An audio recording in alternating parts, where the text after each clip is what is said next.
Oh, di ganito. Pag ganito, tayo mamamagitan. Okay? Kasi nga yung mama, ulit. Ha? Hindi, ganito. Pakinggan mo muna, kuya. Ganito, kuya. Nung pumutok yan, nagkausap kami. Sabi ko, kuya, matalimugot yan. Nag-aaway ang Duterte at Marcos. Okay? Huwag kang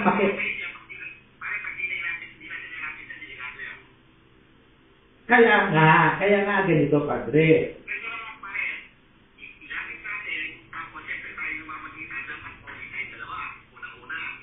Hindi,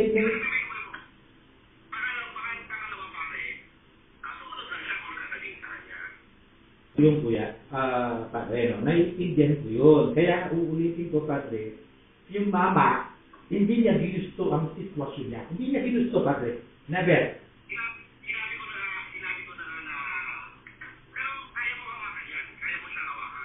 Kaya kong iparating yung mensahe. Pero yung sariling desisyon. Kaya nga. Ibig sabihin, padre, padre, marunong tayo mawak ng informasyon. Ang sinasabi ko, padre, kung ano magiging desisyon,